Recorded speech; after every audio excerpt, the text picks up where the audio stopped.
የኢትዮጵያ ሕዝባዊ አብዮታዊ ፓርቲ ኢህአፓ እየተዘጋጀ የሚቀርብ ፍኖተ ዲሞክራሲ የኢትዮጵያ አንድነት ድምፅ ነው። ጤና ይስጥልኝ። እንደምን አመሻችሁ አድማጮቻችን። ዛሬ አርብ ሚያዝያ 30 ቀን 2018 ዓ.ም ነው። የደምቢ ዶሎ ዩኒቨርሲቲ ተማሪዎች የነበሩትና በአክራሪ የኦሮሞ አሸባሪዎች የታገቱት ተማሪዎች ጉዳይ እስካሁን እልባትን አላገኘም። ብዙዎቹ ልጃገረዶች የሆኑት እነዚህ የአማራ ወጣቶች ከታገቱ አርብ ሚያዝያ 30 ቀን 2320 ቀናት አለፋቸው። የወጣቶቹ ሰቆቃ ያብቃ እንበል። እስከ መቼ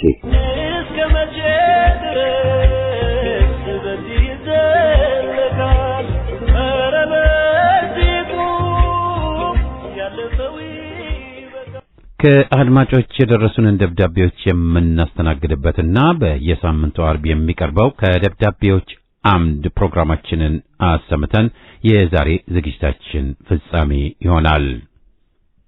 አገዛዙ የፋኖን ክንድ መቋቋም ሲሳነው ስማዳ ወረዳ ወገዳ ከተማ በድሮን ጥቃት በንጹሃን ላይ ጭፍጨፋ ፈጽሟል። ሐሙስ ሚያዝያ 28 ቀን አፋብን ጎንደር ጠቅላይ ግዛት በላይ እዝ በሁለቱ ኮሮች ሙሉ ሬጅመንት ምርኮና የድምሰሳ ጥቃት ሲፈጸምበት አርብ ጠዋት 2 ሰዓት አካባቢ ወደ ትምህርት ቤት በመሄድ ላይ ያሉ ተማሪዎችንና ማህበራዊ ህይወታቸውን በመከወል ላይ ያሉ በንጹሃን አማራዎች ላይ ጭፍጨፋ ፈጽመዋል። በዚህ ጥቃት 4 ሰዎች ሲገደሉ ሌሎች 7 ደግሞ ቆስለው በሕክምና ላይ መሆናቸው ታውቋል። የተሰዉት መካከል 2 የ12ኛ ክፍል ተማሪዎች ወጣት አምሳሉና ወጣት ቢተው ውዱ ሲገኙበት የ6 ዓመት ሕፃን አንጓች ወሮታው እንዲሁም በስም ያልታወቀ ውሃ በመቅዳት ላይ ያለ ወጣትም ተሰውቷል።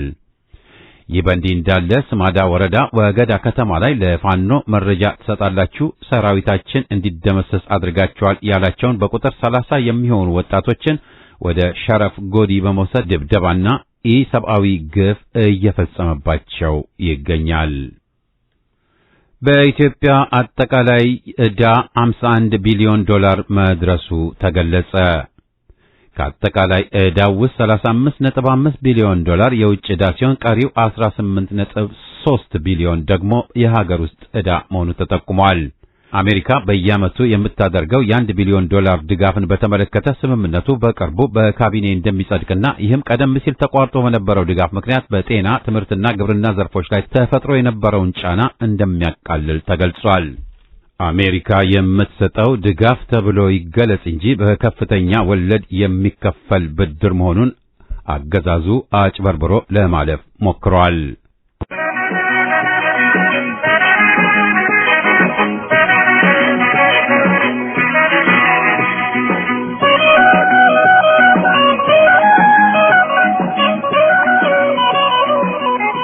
ደብዳቤዎች አምድ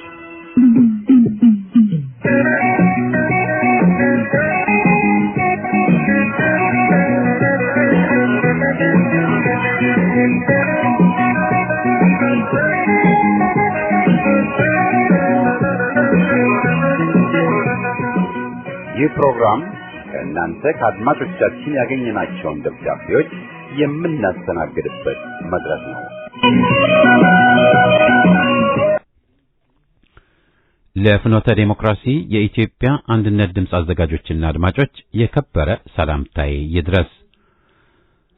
አምባገነን አገዛዞችና ከጀርባ የሚጋልቧቸው ኃያላን ሰይጣናዊ ዓላማ አንድን አገር ረግጠው በመግዛት ሕዝብ አስከፊ መከራን እንዲገፋ በማስገደድ ካቆዩት በኋላ በዛው መንገዳቸውን መቀጠል እንደማይችሉ ሲረዱ የገፉትን ሕዝብ ጩኸቱን ቀምተው በማስተጋባት ወዳጅ መስለው ያንኑ አረመኔ አገዛዝ በአዲስ ሽፋን ይዘው ብቅ ይላሉ። ይህን ሲያደርጉ ሕዝብ ባሳለፈው መከራና በደል ተማሮ ምንም ይሁን ምን ካለፈው አይብስም በሚል ፈሊጥ የለውጥ ኃይል የሕዝብ ወዳጅ ለሚመስል ጭልፊት በቀላሉ ሲሸነፍ በማየታቸው ቀጣዩን የግፍ አገዛዝ በአዲስ መልክ ቀባብተው ያስቀጥላሉ። ዋና ዓላማቸው ስርዓቱን የማስቀጠል እንጂ አገልግሎቱ ስላበቃለት ያገዛዙ ቁንጮ አይደለም። በዚህም ከመከራ ወደ ባሰ መከራ ሀ ብሎ እንዲጀምር ያደርጉታል። ወያኔም ሆነ የብልጽግና ኦህዴድ አረመኔ ቡድኖችም ለስልጣን የበቁት ወያኔን ከወታደራዊ ደርግ ይሻላል፣ ከወያኔው የበሻሻ አፈጮሌ ይሻላል በሚል ነበር። እዚህ ላይ ልብ ልንለው የሚገባው አሁንም ቢሆን እያሴሩብን ያለው ሕዝብ የሚፈልገውን ኢትዮጵያን ማዕከል ያደረገ የሽግግር መንግስት መቋቋም ወይም ስር ነቀል ለውጥ እውን እንዳይሆን በተመሳሳይ ሸፍጥ የኦሮሞማውን ቁንጮ መስዋዕት በማድረግ ያንኑ የገማ የገለማ በጎሳ የተዋቀረ ስርዓትን ለማስቀጠል ትናንት ለወያኔ በኋላም ለኦሮሞ ጽንፈኞች ስልጣን መሰላል የነበሩ ህሊና ቢሶች ዛሬ አብይን ተቃዋሚ የአማራው ተቆርቋሪ መስለው ፋኖ ውስጥ ሰርገው ገብተው እንቅፋት የሆኑት የህዝብ ወዳጅ መስለው በየመድረኩ የተኮለኮሉት ገና እግሩ 4 ኪሎን እንደረገጠ በዘረኛ ግማት አገርን ያወከው ኮሎኔልም ኢትዮጵያን ሊቀብር በቆፈረው ጉድጓድ ራሱ ሊገባበት የመጨረሻ እስትንፋሱ ላይ ቢገኝም ንጹሃንን መጨፍጨፉን፣ ኢኮኖሚ ማድቀቁን፣ ህዝብን ለከፋ ረሃብ ማጋለጡን፣ ብዙሃንን መዝለፉንና ዛቻውን ተያይዞታል። እንደተለመደው የመቀሌው ተውሳክ ወያኔና የ4 ኪሎ ሰው በላ በመናበብ ተጋጠምን የሚሉት ቡጢም ሆነ በፋኖ ስም ከወያኔ ጋር ግንባር መፍጠር ታክቲክ ብለው ሊሸጡ የሚከጅላቸው ፋኖ ተብዬዎች ዓላማቸው አንድ ነው። ሁለቱም የፋኖን የትጥቅ ትግል አቅጣጫ ለማሳትና አመጹን ለማክሸፍ የተወኑት ድራማ ነው። ሁለቱ ጸረ ኢትዮጵያ፣ ጸረ አማራና ጸረ ኦርቶዶክስ ዘረኞች ያንዳቸው ሞት የሌላኛው ሞት እንደሆነ ተማምነው የሚንቀሳቀሱ መቅሰፍቶች ለመሆናቸው ያለፉት 35 ዓመታት ፍንትው አድርገው አሳይተዋል።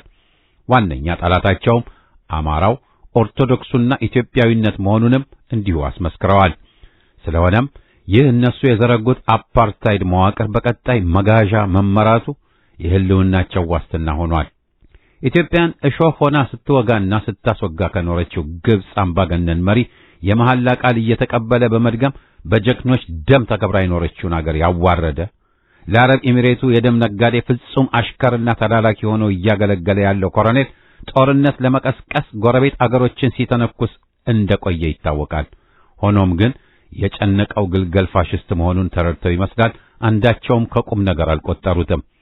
እነሆ በዚህ የተለመደ ተላላኪነቱ ኤሚሬትስ የምትጠቀምበትና በመሐመድ ሐምዳን ዳጋሎ ሐምዲቲ የሚመራውን የፈጥኖ ደራሽ ሚሊሻ ወይም በእንግሊዝኛው ምህጻረ ቃል አርኤስኤፍ ለሚባለው አሸባሪ ኃይል በቤኒሻንጉል ወታደራዊ ማሰልጠኛ ካምፕ ከመክፈቱም በላይ አገር ሽጦ በሚቀበለው ፔትሮ ዶላርና ያከማቸው መሳሪያ በተለይም ድሮኖችን በመጠቀም ከባህር ዳር መወንጨፊያ አድርጎ በሱዳን ውስጥ ችግር ጣልቃ ገብቶ የድሮን ጥቃት መክፈቱ አገር ላይ ያሰፈነውን ሁለንተናዊ ቀውስ ወደ ቀጠናው እያሰፋው ይገኛል።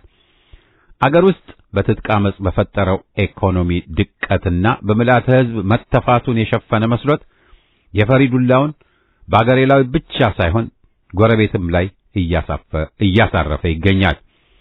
ይህ በባዕድ ሳምባ የሚተነፈስ ግልገል ፋሽስት አንድ አገር ወዳድ ዕውቅ የኪነ ጥበብ ባለሙያ አገሩ በተጨባጭ የምትገኝበትን አሳዛኝ ሁኔታ በአፍሪካ ብቻ ሳይሆን ለመላው ዓለም ማህበረሰብ ማጋለጡ የመፈንቅለ መንግስት ሙከራ ያደረገ ያህል ቆጥሮ ብዙ ሚሊዮኖችን የህዝብን ገንዘብ አፍሶ እንካ ሰላምታ ከማዘፈኑም በላይ ከሃይማኖት መሪዎች እስከ ሙሰኛ ጉምቶቹ ወጥታችሁ አውግዙልኝ እስከ ማለት መድረሱ በራሱ ድንጉጥ መሆኑ ወይም ፈሪነቱ ለጭካኔው መሰረቱ መሆኑን አመላክቷል። የኢትዮጵያ ጠላት የሆነው ተገንጣይና አስገንጣይ ከመቼውም በላይ የተጋለጠበትና መሰረቱ እየተናደ እንዳለ ከእይታ የተሰወረ አይደለም። ሆኖም የወገን ኃይል የወደፊት ዕጣው ባለቤት ለመሆን ምን ያህል ዝግጁ ነው የሚለው ጥያቄ አሁንም አሳሳቢ እንደሆነ ነው ብዬ አምናለሁ።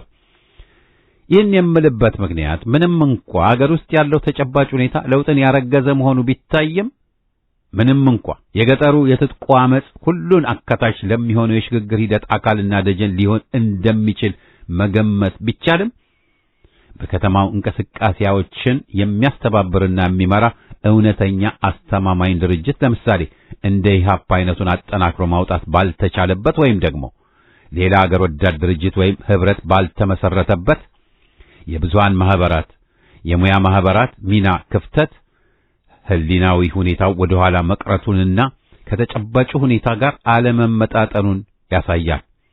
አገር የማዳኑ ትግል ይህን ክፍተት ከመሙላት ጋር በቀጥታ የተያያዘ ነው። የአብይ አህመድ አሊ መወገድ በራሱ ለሕዝብና አገር ሉዓላዊነት፣ ለፍትህና ዴሞክራሲ መመስረት ዋስትና አድርጎ መውሰድ አይቻልም። ይህን መሰሉ ክፍተት ደግሞ ለፖለቲካ ጭልፊቶች አመቺ ሁኔታን ሊፈጥር እንደሚችልም በተደጋጋሚ የታየ ሐቅ ነው። ይህ እንዳይሆን ወጣቱም ሆነ ብዙሃን ማህበራትን በህቡ ማደራጀቱን ማፋጠን፣ በተግባር ከአገር ወዳድ ድርጅቶች፣ ከተለያዩ አገር ወዳድ ተቋማት፣ ከአገር ወዳድ ምሁራን፣ ከብዙሃን ማህበራት ታጥቀው እየታገሉ ካሉ የፋኖ አርበኞች ወዘተን ያካተተ ህብረት፣ ትብብር አገር ውስጥ የሚቋቋምበትን ሁኔታ ማመቻቸት፣ ምንም እንኳ አገር በተገንጣይ ኃይሎች ታውካ አገር ወዳዱ ኃይል ከህዝብ እንዲገለል ለማድረግ ብዙ የፈጠራ ክሶችን በመደርደርና የትምህርት ስርዓቱን በማዳከም የወጣቱን የግንዛቤ ችሎታ ለማጫጫት የጣሩ ቢሆንም የስልሳዎቹ የተማሪው እንቅስቃሴም ሆነ በዘመናዊ ፓርቲ ተደራጅቶ የታገለውና ያታገለው ኢህአፓ እና ሌሎችም አገር ወዳድ ስብስቦች ቀደም ሲል የነበረ ተመክሮ አልነበራቸውም።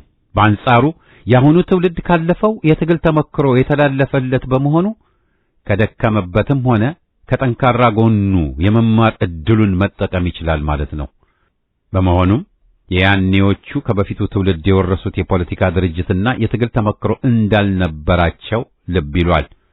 ከወታደራዊ ሁንታው እስካሁኖቹ በአማራው ላይ የዘመቱት ገንጣይ አስገንጣዮች ከአማራው ባንዳና ከውስጡ የወጡ ከሃዲ አንጃዎች ጋር በመተባበር በኢህአፓ ጥላ ስር ተሰባስቦ የታገለውን ትውልድ ታሪክ በማጠልሸት ያላሰማሩት የብዕር ኩሊ ያልቆለሉት በሬ ወለደ ክስ የለምና የዚህ ትውልድ ኃላፊነት የሚሆነው በመጀመሪያ ይህን ትውልድን ከትውልድ የሚያገናኘውን ታሪካዊ ድልድይ የሚያፈርስ መሰሪ ፕሮፓጋንዳ ተቀብሎ ማስተጋባት ሳይሆን ከንጹህ አእምሮ በመነሳት ያለፈውን ታሪክ በተፈጸመበት የመንፈስ ድባብ በመገንዘብ ያ ኢትዮጵያ ያፈራችው ትውልድ ከትምህርቱና ከዓለም ዙሪያም የቀሰመውንና አገሬ ይገባታል የሚለውን ለውጥ ለማምጣት ሲሞክር እርምጃውን የሚያሰናክሉ ኃይሎች ጋር ፍልሚያ ውስጥ መግባቱንም እንዲሁ ማመዛዘን ግድ ይላል።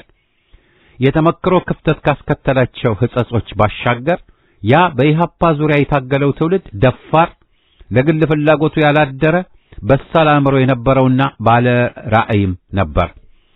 ገንቢ ትችት ማቅረቡ እንደተጠበቀ ሆኖ ያለፈው ለአሁኑ ሹክ የሚለው ቁም ነገር ደካማውም ሆነ ጠንካራው ጎኔ መማሪያ ይሁንህ የሚል ነው። አለበለዚያ ለፋሲካ እርድ የተተወው በግ ገና ላይ በታረደው በግ ሳቀ እንደተባለው ይሆንብሃል።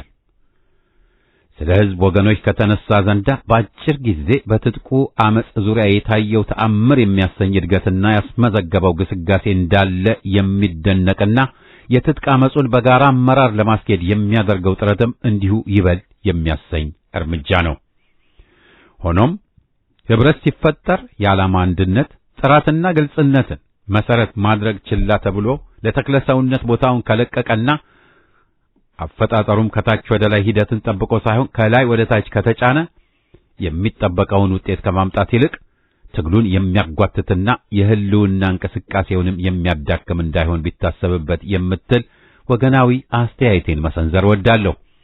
በሌላ በኩል ምሁራንም ከግል ምቾት፣ ደህንነትና በአብዛኛው ከሚታየው ግዴለሽነት ይልቅ ለአገር ህልውና ቅድሚያ ሰጥተው ኢትዮጵያን ከድቅድቅ ከጨለማ ለማውጣት ምሁርነትን በትክክለኛ ትርጉሙ ይጠቀሙ ዘንድ የህልውና አደጋ የተደቀነባት አገር ትጠይቃለች።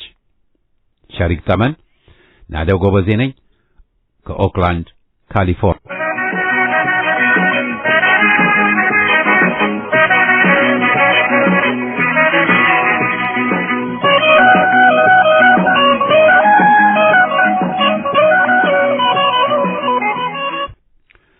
ሰላምና ጤና ለአዘጋጆችና ለአድማጮቻችን ይድረስልን። የቸገረ ነገር የጠፋለት መላ ያስተማርሽው ኩላ ባይሆንብሽ ኖሮ ዘልዛላ ገለባ የት ትደርሺ ነበር እማማ ጦቢያ። አገር ሌሎችንም ግብአቶች ጨምሮ በተለይ ደግሞ በተማረና ክህሎት ባዳበረና ከልምምድ በተገኘ ተመክሮ እንደሚገነባ እሙን ነው።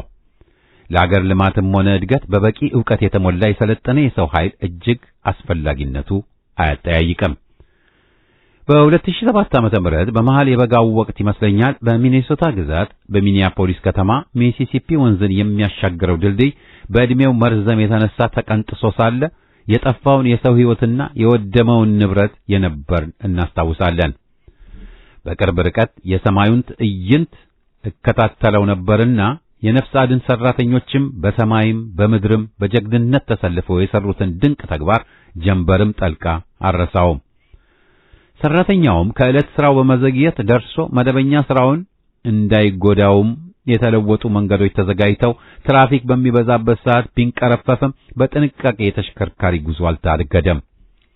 ለአብዛኛዎቹ ሰራተኛ ክፍል የመንገዱ መለወጥ ርቀት መጨመሩና ያንን ርቀት በተሽከርካሪ ለመሸፈን የነዳጅም ሆነ መደበኛ የተሽከርካሪ ጥገና ወጪዎች መጨመራቸውም አይቀሬም ነበርና ከባለሙያዎቹ ሕሊና እሳቤ አልጠፋም ነበር።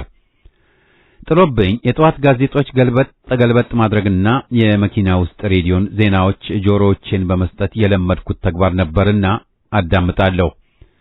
ከሁሉ ያስገረመኝ ደግሞ የኢኮኖሚ ጠበብቶቹ ይህን ድልድይ ተጠግኖ አገልግሎት እስከሚሰጥ ድረስ በየቀኑ ተጠቃሚዎቹ የሚያወጡት ተጨማሪ ወጪና የግዛቱ ኢኮኖሚ በምን ያህል ወጪ እንደሚጠቃ አስልተው መገኘቱ ነበር።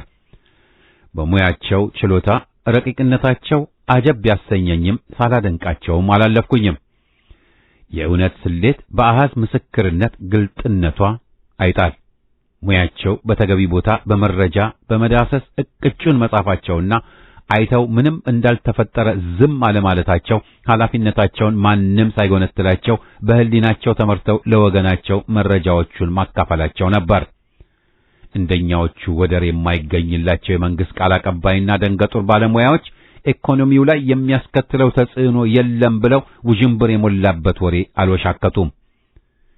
የኛ ነገርማ በአገሪቱ ዋነኛው የኃይል ምንጭ ነዳጅ ጠፍቶ ከአገሪቱ የዕለት ጠቅላላ ፍጆታ በግማሽ ቀንሶ ሳለ መድኃኒት ያህል በሚታደልበት ኢኮኖሚ በደህናው ጊዜ የዕለት ፍጆታችን ወደ 104,000 በርሜል ይገመታል። አንድ በርሜል ማለት ወደ 160 ሊትር ይጠጋል። አብይና ሽመልስ ጨፍጫፊ ጦሩን ጥሬ ስጋ እየመገበ እንዳሰለጠኑ በሚፎልሉበት አገር የአገር ሀብት እየዘረፉ ለገበያ የሚንቀዠቀዡ ነጋዴ የጦር መኮንኖችና ቅጥረኛ ወታደሮች በተባራከቱባት በገፍ ድሮኖችና የጦር መሳሪያ የእርሻ መገልገያ መሳሪያዎች ይመስል እሳት ለመጫር ሸመታው በጦፈበት በየቀኑ ጥይት ለማጮህና ለሌሎች ወታደራዊ ሎጂስቲኮች ወጪ ላለፉት 5-6 ዓመታት በናረበት የመጓጓዣ አገልግሎት እጥረት የግብርና ግብዓቶችን ለተጠቃሚው በማድረስ እና ምርቶች በላተኛው ዘንድ ለማድረስ የምጥ ያህል በሚያስጨንቁበት ፋብሪካዎች በጥሬ ዕቃ እጦት ማምረት በተሳናቸው ሰው በኑሮ ውድነት መናር ለፍቶ በሚያገኘው ገቢ መኖር ተስኖት በሚታይበት የንጹሃን አፈናና ዘረፋ ምዝበራና ሙስና ከመንግስት ካዝና በቢሊዮን የሚገመት ብሮች ሌብነትና ጉቦና እጅ መንሻ ለባለስልጣን በአይነት በተበራከተበት በአገዛዙ መዋቅር ውስጥ ከስነ ስርዓት ውጭ አጸያፊ አሰራር በነገሰበት የማህበራዊ አገልግሎቶች መስጫ ተቋሞች በጦርነት እሳት እየወደሙ በተፈጥሮ አደጋ ውሃ ሙላትና መሬት መንሸራተት ጥፋትና ጉዳትን ሳይገምቱ በተቆለለ የዓለም ገንዘብ ተቋሞች ብድር መጠን ተከቦ በ10 ሚሊዮኖች የሚቆጠር ህዝብ አይደለም የነገን የዛሬን በልቶ የሚቀጥለው ማግኘት አለማግኘቱን የማያውቅ ወገን በሞላበትና የምግብ አቅርቦት በእርዳታ ካልተገኘ ህይወቱን የሚፈታተንበት ጉዳዮች ከፊቱ ድቅን ብሎበት ፍትህ ቃሏ ጠፍቶ ኢፍትሃዊነት በነገሰበት መልካም የንግድ ግንኙነቶች ስርዓት ተበላሽተው ዓለም በጦርነት ታምሳ አገሮች እርስ በርሳቸው ሲገታገቱ ሌት ተቀን እየሰማን ወዘተ ወዘተ። ይህ ሁሉ ከላይ የተዘረዘሩት ነጥቦች ማጣፈጫ ቅመሞች ወይም ማባያ ወጥ የሚያጣፍጥ ቅቤም አልመሰለኝ ከግምት ውስጥ ብትጨምሯቸው ኢኮኖሚያችን አድጎ ከፍታ ላይ ነን፣ ለአፍሪካ ተምሳሌት ሆነናል፣ ዓለም አድንቆናል ወዘተ ብላችሁ ባልተቀደዳችሁ። የከፍታ ላይ ወሬዎች አየሩን መሙላታቸው የባለሙያዎቻችንን ዕውቀት ብቃት ደረጃ ሳያጠያይቀን አይቀርም። የሐሰት እድገት ኢኮኖሚ በንግር ኢኮኖሚስቶቻችን ሲገለጽ ገደብ የለውም። ወሬያችሁ ሆድ አያጠግብ፣ እንደ ጋዝ ሆዳችንን ነፋን። ያደገውና የጨመረው የግሽበቱ ዳገት መሆኑን እንኳን ለመግለጽ ተስኗቸው ሲያሸበሽቡ መስማት፣ የቀሰሙትን ዕውቀት እውነት ላይናገሩበት ሐሰትን ለማስፋፋት ሲወራጩበት ማየት መንጥኔ ለእናንተስ ያሰኛል። ሙያውን ቀስመናል ካላችሁበት በራፍ እግር ጥሏችሁ ስታልፉ ነክቷችሁ ካልሆነ በቀር ተከናችሁበት ለመሆኑ ጥርጣሬ አለኝ። ሕዝብ በከፈለላችሁ ግብር ስትማሩ ልትሰሩለት ነበር እንጂ ለምቾታችሁ እንድትሰሩበት አልነበረም። ሰለሞን ታምሮ አየለ ነኝ ካለሁ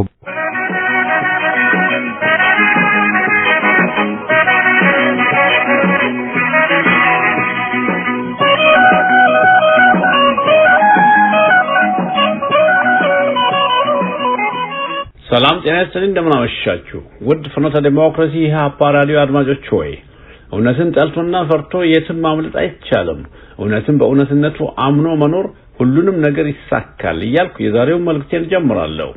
ውድ አድማጮች ሆይ፣ ዛሬ እውነቱን ርዕስ ያደረኩበት ምክንያት ከግማሽ ምዕተ ዓመት በፊት ተመስርቶ እስካሁን ሰዓት ድረስ ከውሸታሞች ጋር እየተሟገተ የሚገኘውን ኢህአፓን በኢትዮጵያ ታሪክ የመጀመሪያውን ዘመናዊ የፖለቲካ ፓርቲ አርማ ሆኖ ተገቢውን ታሪካዊ ቦታ እንዳይኖረው ብዙዎቹ የውሸት መፈክር አንግበው ድርጅቱን ክፉኛ እየታገሉ እስከዛሬ ድረስ የድርጅቱ መሪ መፈክሮች መሬት እንዳይወርድ በማድረግ ከፍተኛ ርብርቦች አድርገዋል።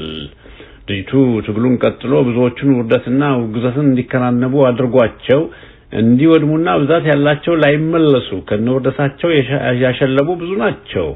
ብቻ ያም ሆነ ይህ ተቀጽላዎቹ በአዲስ መልክ እየተደራጁ ከእውነት የራቀ እና ሰይጣናዊ አጀንዳን አንግበው ብቅ የሚሉና በግዛታዊነት ገኖ የሚወጡና ካለፈው ስህተት የማይማሩ ከሳምንት በላይ ማዘልቀውን የተስፋ ቃላትን እየተናገሩ ስንቶቹ እኛ የህዝቦች ነን እያሉ በተለያየ ስምና አጀንዳ አንግበው ብቅ የሚሉና ህዝባዊ ትግልን ያደናቀፉ ተሳካ ግሶች ነበሩ። ያም ሆኖ ግን መጨረሻቸው ከውድቀትና ከውርደት አላዳናቸውም። እውነትን በውሸት ማሸነፍ ጀግንነት ይመስላቸው ውሸታሞች ዛሬ እርስ በራሳቸው የተጠላለፉ ከማለቅ አላመለጡም። እንግዲህ እንዲህ አይነቱን ድራማ ማየት የጀመርነው ከመንግስቱ ኃይለማርያም ጊዜ ጀምሮ ሲሆን ሰቆቃና እልቂቱ ከአረመኔው አብይ መንግስት ድረስ ተያይዞ ቀጥሏል።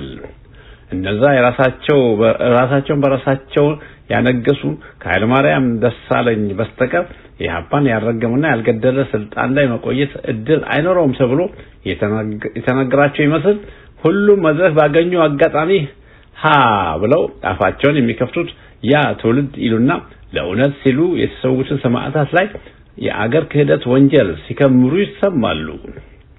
ከወንጀላቸውም አንዱና ዋነኛው ሶማሌ ኢትዮጵያን ስትወር ኢህአፓዎች አዋጊ መኮንኖች መድባ ከሶማሌ ጎን ቆመው አገሩን ወቅቷል ብለው ከመኮንናቸውም በላይ ሻዕቢያ ደብዳቤ ጽፎ ኤርትራን ያስገነጠለውና አገርን የባህር በር አልባ ያደረገውን ወያኔን በምህረት ትቶ ኤርትራን ያስገነጠለው ኢህአፓን ነው ሲሉም ይሰማል።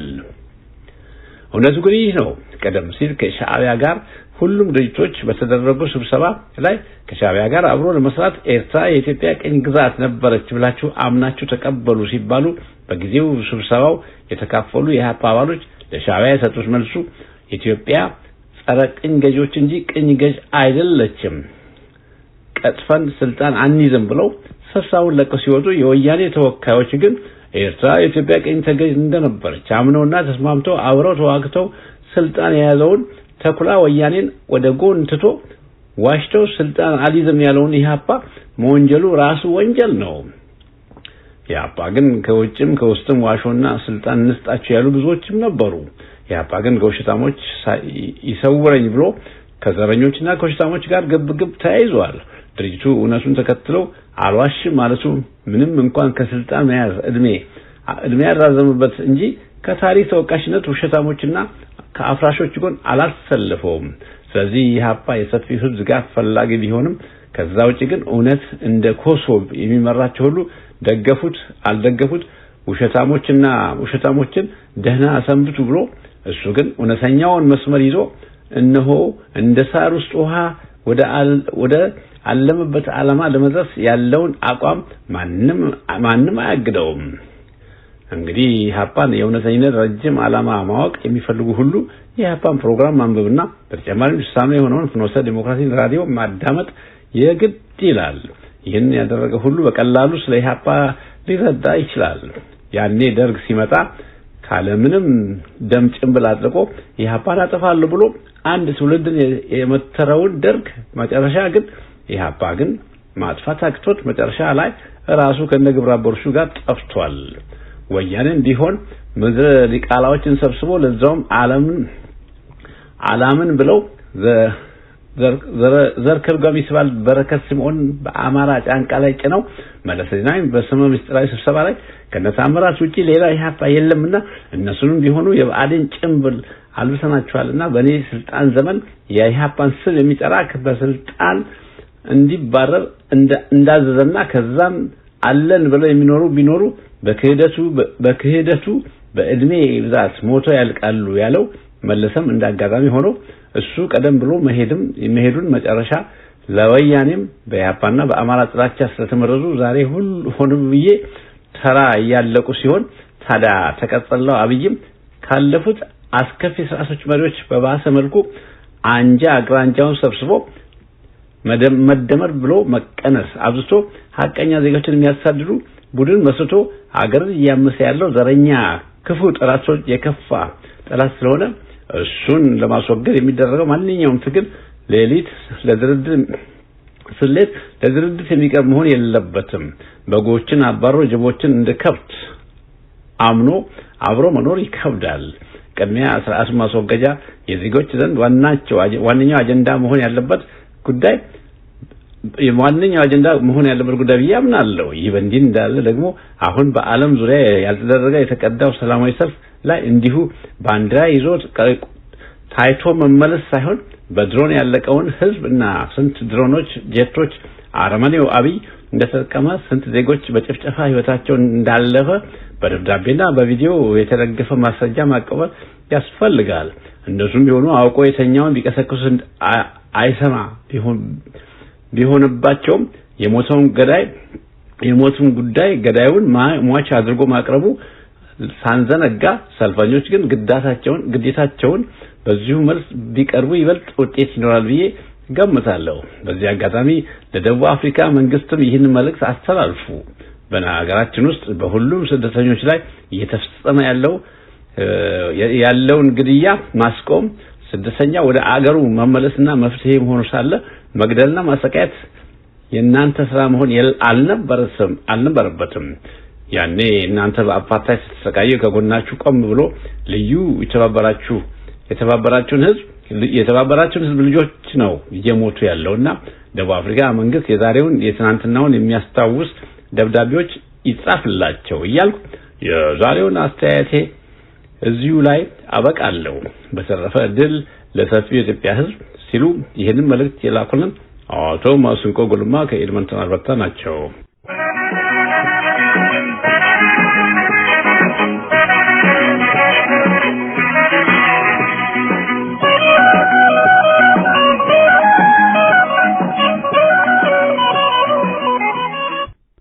ይድረስ ለፍኖተ ዲሞክራሲ የኢትዮጵያ አንድነት ድምጽ። ሰሞኑን በጎንደር ክፍለ ሀገር በለሳ አውራጃና አካባቢው እየሆነ ያለው የጨረባ ምርጫ እንደሚከተለው ነው። በአገሪቱ ውስጥ እየተካሄደ ያለው ይህ የጨረባ ምርጫ እንዳለ ሆኖ በበለሳ ውስጥ የካርድ ውሰዱና የስም ዝርዝር አምጡ አይን ባወጣ መልክ ሲካሄድ ሰንብቷል። በጣም በሚያሳፍር ሁኔታ ህዝብን በማስገደድና የስም ዝርዝር ብቻ በመውሰድ ምንም አይነት ህዝባዊ የሆነ ጠባይ በሌለበት ሁኔታ የህዝብን ስም በህይወት የሌሉትን የስም ዝርዝር ይዞ ወደ መጣበት ተመልሷል። ይህ ሁሉ የተደረገው በመከላከያ ኃይሉ ታጅቦ ነው። ይህ በማስገደድ ካርድ ውሰዱ የሚሉት የበዓል ቀናትን በመጠቀም ለምሳሌ ሰንበትን ከቤተ ክርስቲያን አጠገብ ተላላኪዎቹን በማስቀመጥ ከቤተ ክርስቲያን የሚመለሰውን ሁሉንም ምዕመንና አገልጋይ ካህናትንና ዲያቆናትን ጨምሮ ያለ ሰዎቹ ፈቃድ በማስገደድ ካርድ ሲወስዱ ውለዋል። ይህን ሲያደርጉም ከህዝቡ ምንም አይነት ፈቃደኝነት አይታይም። ሌላው ደግሞ የህዝብ አገልጋይ የመንግስት ሰራተኞችን ስም ዝርዝር ከአንድ ሰው በመቀበል በሰዎቹ ቁጥር ልክ ስማቸውን በመመዝገብ አንድ ሰው እንዲወስደው እየተደረገ ይገኛል። በዚህም የመንግስት ሰራተኞች ውሰዱ እያሉ ሲያስገድዱ ማየቱ በጣም የሚዘገንን ነው። እንዲሁም በአንድ ቤተሰብ ውስጥ ያሉትን ልጆች በመመዝገብ እድሜያቸው በውል 18 ያልሞላቸውን ጨምሮ ለወላጆቻቸው ይሰጣሉ። ለምሳሌ አንድ ወላጅ 5 ልጆች ቢኖሩት 5 ካርድ ለልጆች ይወስዳል ማለት ነው። ካልወሰደ ውርድ ለራሱ ተብሎ እርምጃ ይወሰድበታል። ፋኖም ይህን አሳፋሪ ድርጊት ሲያደርግ በነበረ ያገዛዙ ወታደር ልዩ ቦታው ንሊ ተብሎ የሚታወቅ ቦታ ላይ ግማሹን ቆርጦ መጥቶታል። ወደፊትም በሌላ በታዘብኩት እስከምንገናኝ ቸር ይግጠመን ሲል መልእክቱን ያደረሰን ወጣት ቢተው ከጎንደር ነው።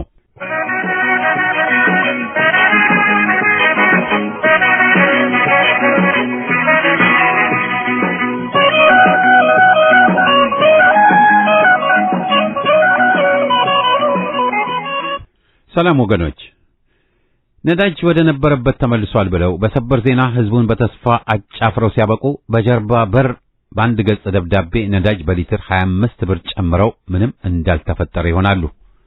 ይህም አልበቃ ብሏቸው የመጣውን ነዳጅን በጥቁር ገበያ እያሾለኩ በሊትር እስከ 1000 ብር እየሸጡ ሀብታቸውን ያካብታሉ። በቢሮክራሲ ከህዝቡ ሙስና የሚቀበሉት ገንዘብ አላረካ ብሏቸው ማፊያ አሰማርተው አግተው ደብድበው መዝረፋቸው ሳያንስ በየዕለቱ በነዳጅ፣ በመብራት፣ በቴሌ፣ በግብር የታሪፍ ጭማሪ እየመዘበሩ ይውላሉ። ለተቀጣሪ ሰራተኛው 1000 ብር ደሞዝ ለመጨመር እየተሳቀቁ በ9 ወር ጥቂት ባለስልጣናት 98 ቢሊዮን ብር ዘርፈው ይኩራራሉ። 100 ግራም ዳቦ 50 ብር ለሚገዛው ህዝብ ችግር ላይ ለማላገጥ ደግሞ ስንዴ ኤክስፖርት በማድረግ ከአፍሪካ ቀዳሚ ነን ብለው ይፈነጫሉ። ለእያንዳንዱ የአፍሪካ ቲክቶከር ከ10 እስከ 50 ሺህ ዶላር ከፍለው በማምጣት ቦሌን በማስጎብኘት በእድገት ማማ ላይ ተሰቅለናል ብለው በችግር ለተወለገው ህዝብ ፕሮፓጋንዳቸውን ይነዛሉ። የኢትዮጵያ ህዝብ ኑሮውን ሰውቶ ተስፋውን ተቀምቶ ህይወቱን ተነጥቆ እንደ ባሪያ ዘመን የሚሰጠውን ሁሉ እየተሸከመ በቀን አንዴ እየበላ በአስማት ይኖራል።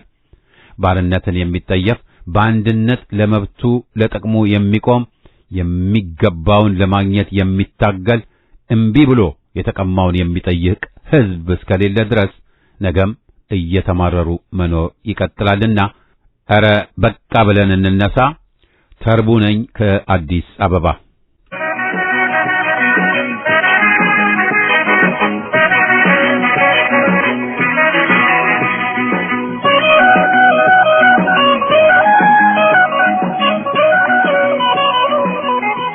አድማጮቻችን የደብዳቤዎች አምድ ፕሮግራማችን በዚሁ ይጠቃልላል። ሳምንት አርብ እስከምንገናኝ ደህና ቆዩን።